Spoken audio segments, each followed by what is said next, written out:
Greetings, sisters and brothers, comrades, friends. Welcome to African History Club. This is episode number 54 now. I'm your host, Milton Alimadi, and as always, I thank you for your support. Today, I would like to speak about the recent human trafficking deal between the British government under Boris Johnson, Prime Minister Boris Johnson, and the ruler of Rwanda, General Paul Kagame. And the deal was announced last week. And essentially, what the deal entails is Britain selling off asylum seekers who are crossing the English Channel from France, asylum seekers from a number of African countries, primarily, and other countries. I think most of these asylum seekers are from Eritrea, from Sudan, from Yemen, from Afghanistan, from Syria. And apart from Eritrea, all of these countries are involved in some sort of conflict in which the United States is also playing a role in the conflict. But rather than focusing on the deal itself and the specific aspects, I will, of course, touch a little bit about it, but I would like to speak on something which is actually much more essential, much more critical, and that is what is going on in these countries of the South. Some of the countries that Walter Rodney characterized as dependent, underdeveloping countries. Not developing, but underdeveloping relative to the countries of the North, who have historically built their wealth by exploiting the resources and the population of the South, and continue to do so to build their wealth. And I would actually like to borrow from one of Walter Rodney's essays. So I want to paraphrase and call this episode number 54, Crisis in the Periphery, Africa and Elsewhere. So under the deal, Rwanda will get money from Britain to accept these asylum seekers who are wrongfully denied hearing in Britain. Because under the 1951 United Nations Convention on Refugees, asylum seekers have the right to have their case heard in the country in which they seek asylum.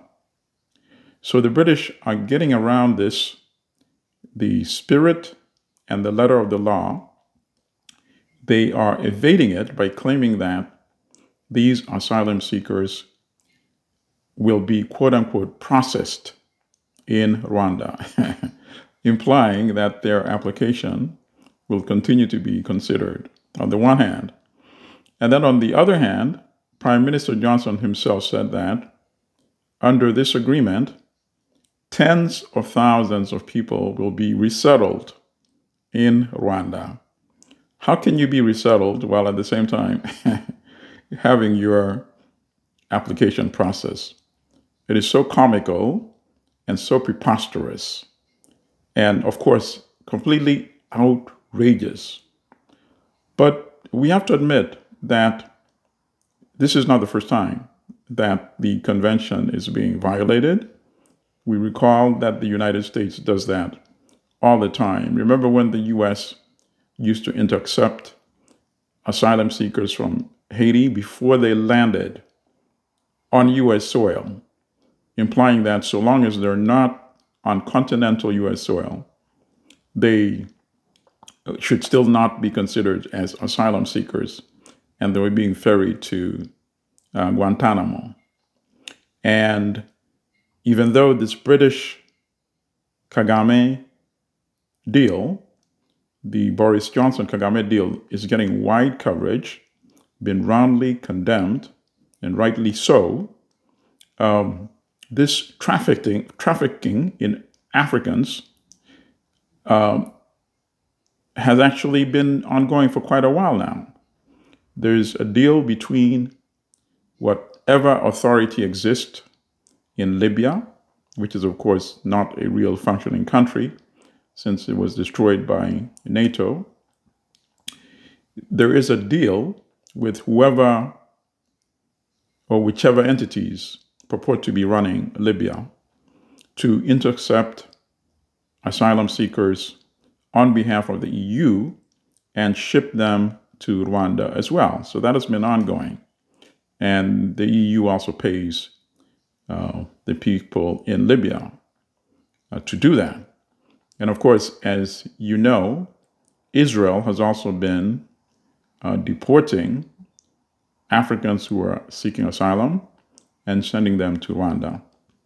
The British proposal, of course, got wide coverage because the British played it up with a press conference and announced it as a economic/immigration deal between Britain and Rwanda. It's no such thing. It's just denying human beings their human rights. So that's what the policy is all about. Of course, it still has to become official because the law itself has not yet been passed by the British Parliament. It's one part of an attempt by the British to overhaul their immigration system. And that deal, the UK-Rwanda deal, falls within that overhaul. So I think that's as much as I should actually say about this hideous proposal, in addition to maybe one other point. And here's the point. The Home Secretary, Priti Patel,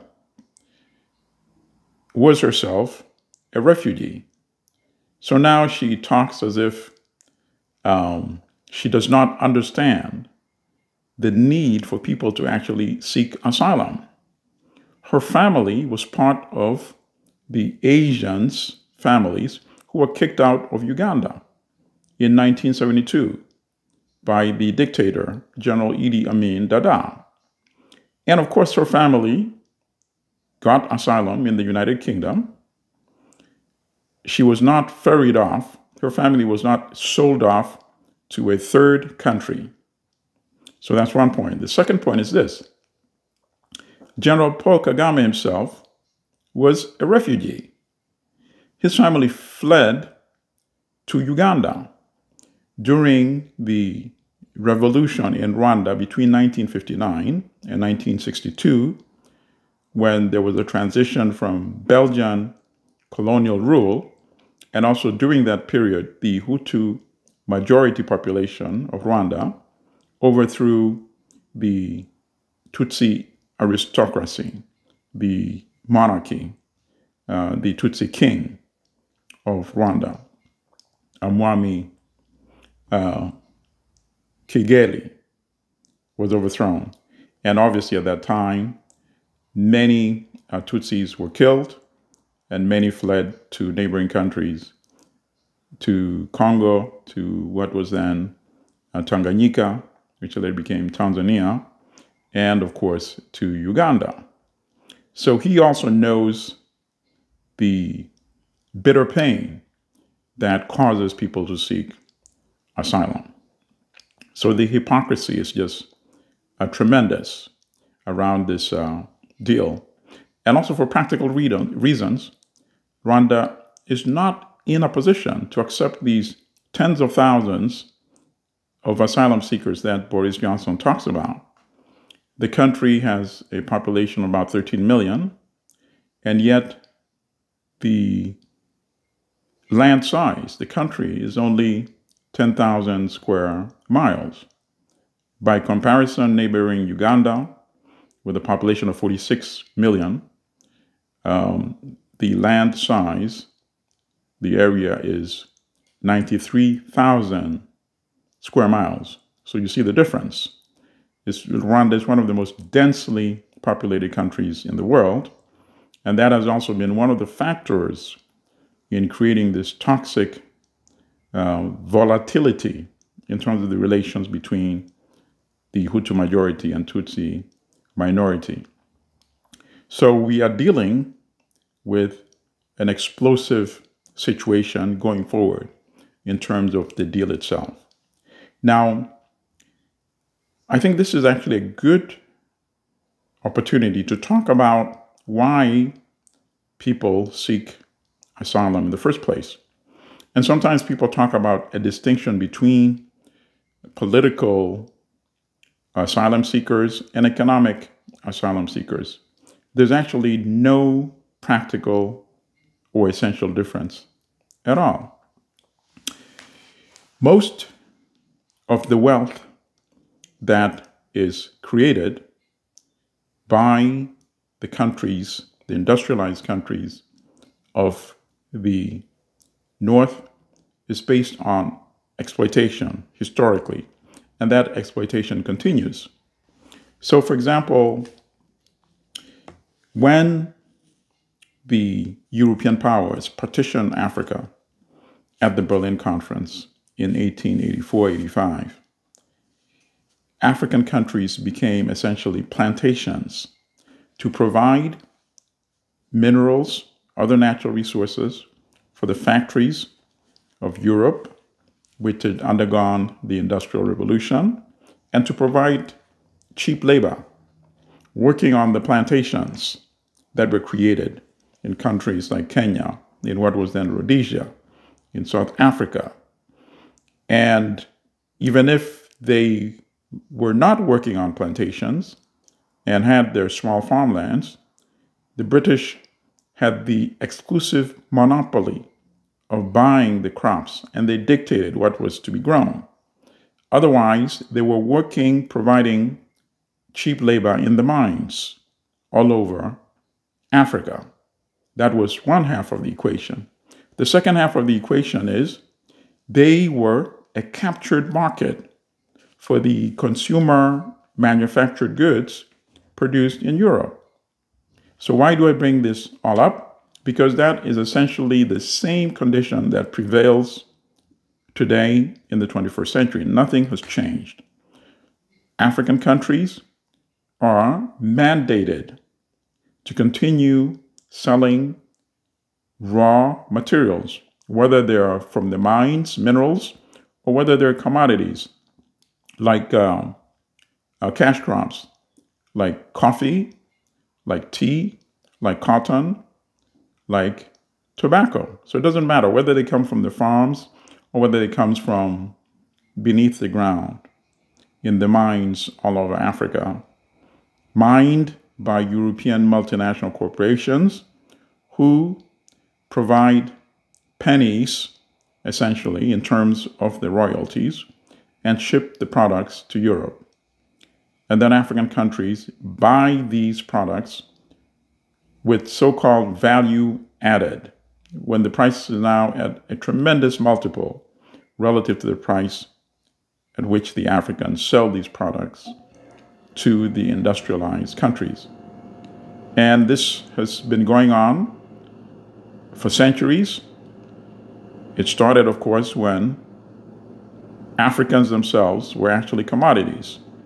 During the era of enslavement, it continued during colonialism, which is, of course, the new form of enslavement, and it continues today in the neo-colonial era, where essentially you have African so-called leaders, prime ministers, presidents, but all serving the interest of empire and not for the vast, the majority of the African population. So you can see what happens under these conditions. the industrialized countries continue to become wealthier. African countries become increasingly impoverished, and the population continues to grow. And now you have the COVID pandemic, and for countries, mostly in Africa, that depend on economic growth in the industrialized countries so they can sell their primary commodities to these countries, as demand for the products from Africa diminishes, you can see what is going on in these African countries. The economies are contracting. The estimates from the United Nations is that the economies, the national income or GDP, will contract by average of between 1.4% all the way to 7%. And in terms of the exports are going to decline anywhere from 10% to 17 to 20%. And so why is it important to focus attention on the economic crises to the north then? Because, as Kwame Nkrumah pointed out, the impoverishment or African poverty is artificial. It is artificially maintained by the global system. And what do I mean by this? It means that Africans essentially do not have the right to chart independent economic destiny. They cannot say, we are going to produce products that meet the demands, the needs of our population and serve our interest. And that is the problem. They don't have economic independence, which translates into not having political independence either. They need, or they have become dependent on loans from the World Bank and International Monetary Fund. And with those loans come conditions.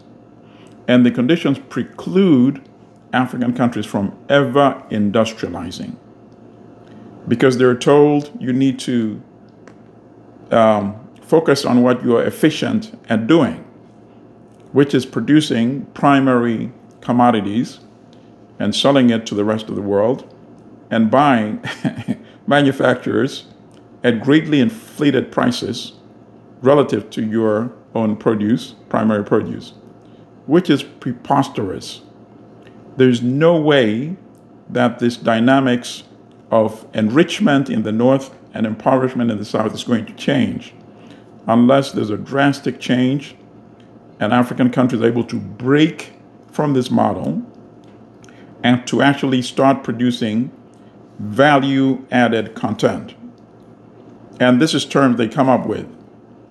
Essentially, all the products produced by African countries, the primary commodities, are very valuable. So therefore, they inherently already have value. There's no value being added, They're just being put into an industrial process, which has become standard now. Not all the countries industrialized at the same time. It was Britain, and then some of the Western European countries, the United States, and then later on, other parts of the world. So the technology is widely available.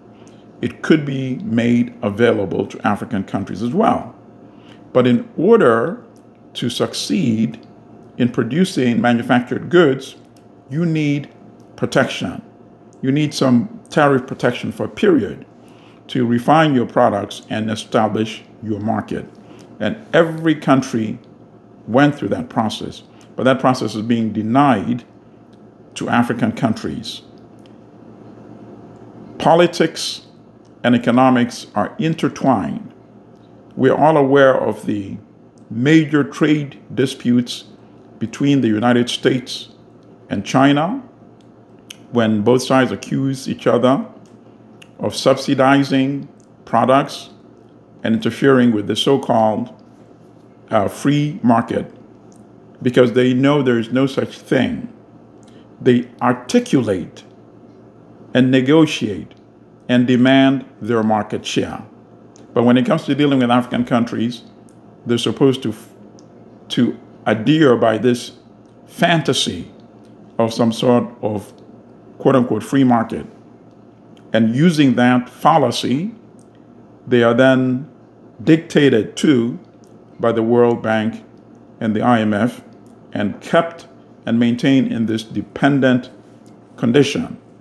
And that is what is producing this crisis. You see young people trying to flee impoverishment, trying to flee unemployment levels ranging from 40 to 60% in some African countries. How can they sustain themselves in those kind of environments? So when Boris Johnson talks about, and Priti Patel, the former refugee, talks about people violating the British laws, these asylum seekers, well, what about you're violating their laws by extracting these products, these primary products that you use for your manufacturers, which you then sell back to them at a greatly inflated price. You're not buying it at the price which they are entitled to for these products, because you set the price at which you buy the primary products, and you also set the price at which you sell them the manufactured goods. And of course, there are Africans who understand the implication of this, and we've discussed some of these Africans on this podcast, Africans that have demanded that this equation that keeps the continent impoverished be changed. And they've always paid with their lives the maximum price. And one example, of course, is Thomas Sankara. And we've discussed him on previous podcasts. We've discussed his demand that African countries collectively renounce the debt, the international debt that ties up their economies, prevents them from developing. And he made that statement in 1987 when he attended the Organization of African Unity conference in Ethiopia, and predicted that if they did not make that demand collectively, he would be dead before the following year's Organization of African Unity conference.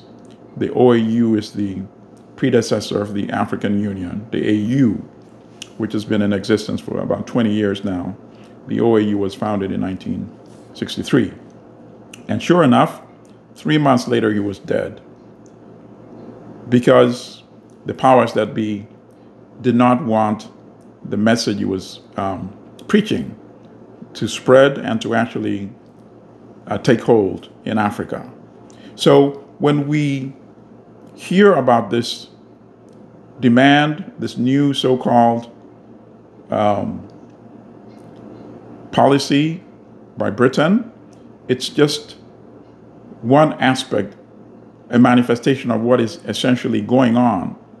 And I'm not sure if in any of the discussions you heard about this Boris Johnson political government policy, if you heard any of the broader context that I'm trying to outline today.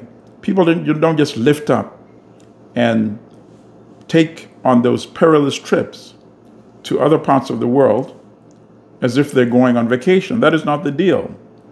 Why would, for example, Africans make the trip through the deserts in North Africa, through Libya, where many of them are captured and essentially enslaved, sexually violated, many are killed, and then the ones who get to the coast, hundreds of them, thousands literally, drown while trying to cross the Mediterranean. These are people who are not on vacation. And of course, a person like Boris Johnson cannot understand this because they do not attach much value to the lives of Africans, no value at all. And it's clearly being manifest, when people are being shipped off to Rwanda, while at the same time, the same United Kingdom is opening its arms widely to refugees from Ukraine. So now let me give you just a brief indication in order to gauge what has transpired in terms of economic retrogression in some of these African countries. So the numbers I'm going to give you are, of course, they're not precise. So, for example, when I give you per capita income of Africa, it's broadly generalized, of course. I'm talking about Africa south of the Sahara. So these are World Bank figures. In 1960, per capita income was $117 for African countries. That's 1960.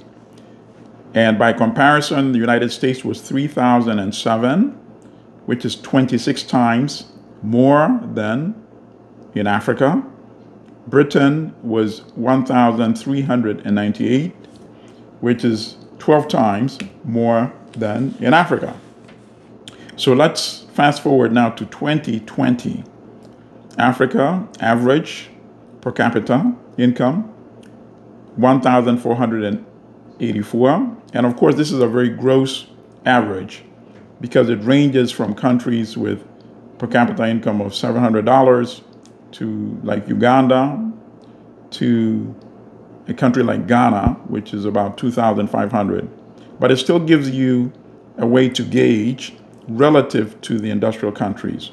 So in the same year, 2020, the United States was 47,675, which is 32 times that of Africa.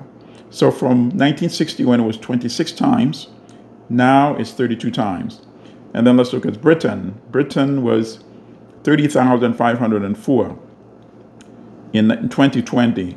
That's 21 times more than per capita income generally, average, in Africa, from 12 times more in 1960. And then in terms of Africa's share of global trade, in 2020, it was about 3%. The United States, by comparison, is 8%.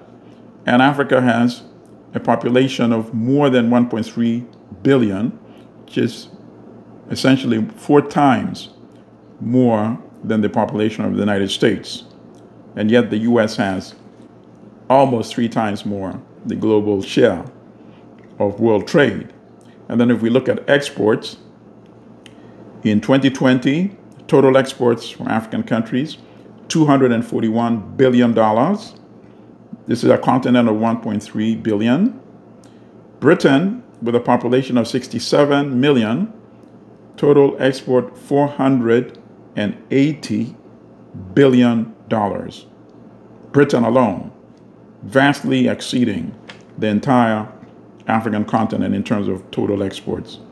And the United States, by comparison, was $1.6 trillion. So this is just a rough gauge of what is going on the African continent. I already gave you some of the numbers in terms of unemployment, particularly youth unemployment. And so that's why you're seeing all these young men trying to escape by any means necessary, including drowning on the Mediterranean, including some have also drowned while crossing the English Channel. They're not going on any sort of vacation at all. So I think we need to find a way to change the global conversation on what is going on. It's not enough to say the UN Convention on Refugees is being violated. That's insufficient. We need a new global convention that prohibits the type of exploitation that continues today of Africa and other parts of the global south by the immensely rich, industrialized countries of the north, Europe, the United States, and of course now China is also included in this, because China is also now increasing its wealth by using Africa's raw materials. And none of these countries want to transfer the technology or the capacity for Africa to be able to industrialize and also gain some share of the global trade in manufactured products. So we have the situation that existed in 1884. It reminds me of that comment that was attributed to General Jansen, who was the last European commander of the Congolese army right after independence, before he was fired by Patrice Lumumba. General Jansen reportedly told his African soldiers who were demanding a change and to be led by African officers, he told them that after independence equals before independence. And when it comes to the economies and the politics of African countries generally, effectively, today, after independence, or so-called independence, equals before independence. And that is what we must change, and that is what we must help Africa change in terms of its relationship with the industrialized North. That should be the new convention beyond the Convention on Refugees. If they had their choice, if they were able to determine their destiny economically, they would prefer to remain in Africa. So that concludes my comment for episode number 54. I strongly recommend, for those who have not yet read Kwame Nkrumah's book, Neo-Colonialism, The Last Stage of Imperialism, strongly recommend you read this book, because Nkrumah wrote this book in 1965, but he was able to predict the crisis that would emerge if African countries failed to unite, which of course they did fail to, in order to be able to control their resources and negotiate and demand the best price for those resources, number one, and then number two, to industrialize, which is what, of course, Nkrumah tried to implement in Ghana as well. So thank you. See you very soon.